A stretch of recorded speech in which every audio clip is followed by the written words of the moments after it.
Trees are the greatest sequestration of carbon on Earth. Carbon is our current thing that humanity is poisoning itself with, and the trees are the solution to the problem.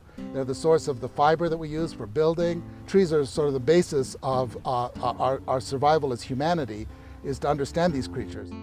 Tree City USA is a program that's sponsored by the National Arbor Foundation in cooperation with the U.S. Forest Service and the State Foresters Association. And it is a program that recognizes tree care, aids in providing support for tree care. What's special about the Tree City USA for Wheat Ridge this year is that we're celebrating our 30th year. And this is a special designation. It shows 30 years of commitment to the tree canopy, care of the tree canopy, planting trees, sustainability, a healthy community through tree planting, those kinds of things. Thank you, Mayor and City Councilors, for the time on the agenda tonight to present City of Wheat Ridge with their 30th Tree City USA Award. It's not an automatic renewal. The application does have to be submitted each year to us at the State Forest Service. We check it out, make sure the 4 standards are there. Well, Wheat Ridge is a Tree City USA, and we celebrate our 30th year of being a Tree City USA. And by that feat alone, you have to have certain criteria in place with the city and also funding. So that shows our commitment that we have the funding in place, we have the staff in place to support our Tree City USA.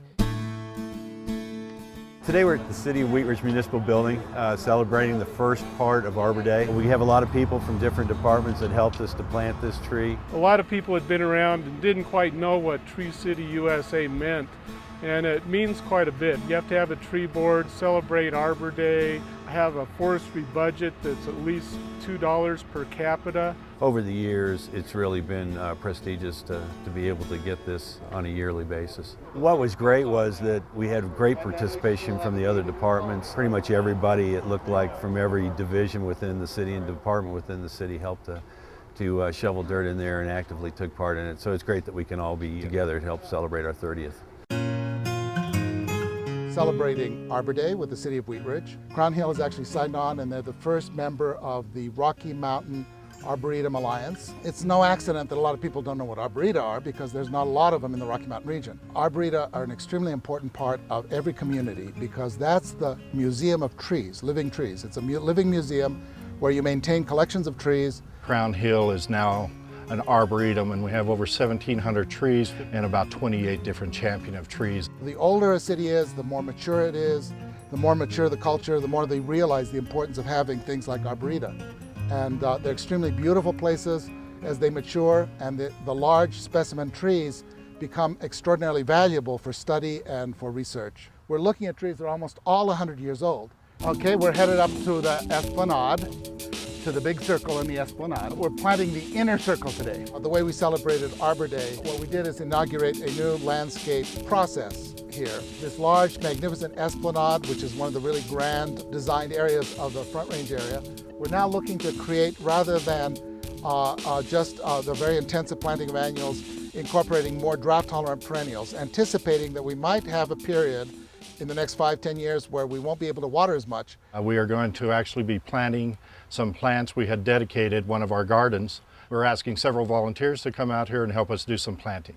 This is going to be a bit of a dance here, and many times when you work with a site sensitively, you can achieve huge results without nearly as much cost in terms of long-term maintenance and support. We are going to plant Russian sage. It's a magnificent, gigantic thing. Once established, needs no water.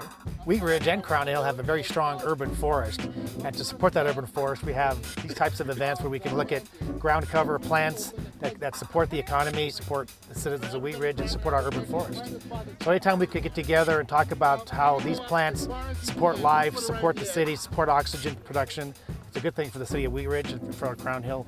Right around it, through the rest of this bed, we're planting a plant called an anise hyssop. Late summer blooming perennial, very long-lived and spectacular. Spectacular flowers. This one?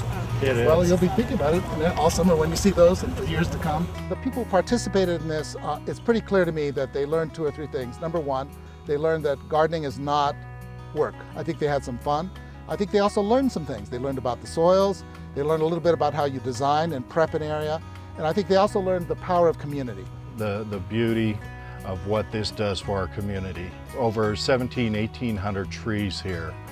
This is an educational tool that we are actually going to be reaching out to some of the community for their education and to help us maintain this beautiful serene area.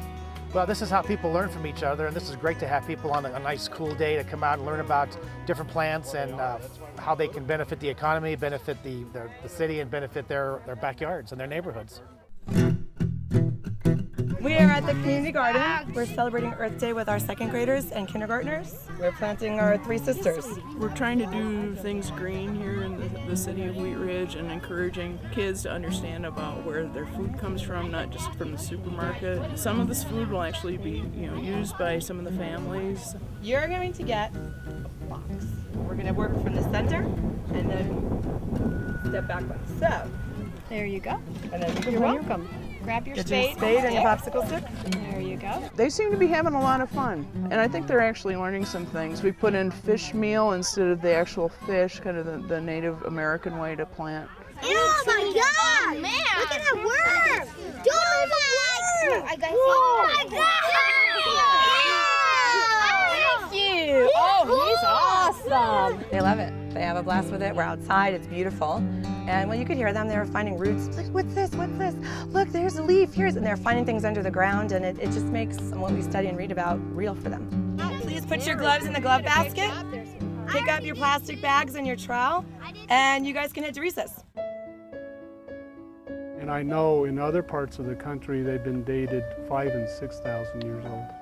This is the Richard Hart Estate. It's a historical registered landmark here, and we have a lot of interesting trees on the property. I put together a tree walk brochure just showing people 24 different varieties of trees that we have on the property. This is a Japanese pagoda tree. It usually starts flowering at about 10 years old. Number 3 is a star magnolia. It's a native of Japan. They bloom early in the spring, so that's why you can see some of the spent flowers on there. But like I said, they'll get 15, 20 feet tall. The one here is we have a tulip tree, Indiana state tree. Large yellow tulip-like flowers high in the tree early summer. Native Americans would also use it for building canoes. Now this one's called a tricolor beech. Dramatic purple leaves with irregular green and pink markings.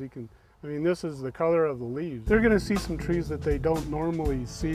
Some unusual trees that will still thrive here in this climate and still do okay here. A lot of them are from China, some Siberia.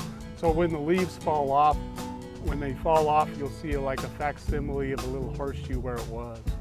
I get a part of being around the trees for one thing, but I also get knowing that I'm letting these people know that you aren't limited always to the linden or the maple or the ash. Why not kind of go out of the box and get some other species and varieties that will still do good here? We're just very proud of our Tree City USA designation and the 30 years. We're the 3rd city in the state of Colorado in number of years that have this designation, which is pretty special, quite an honor for the city.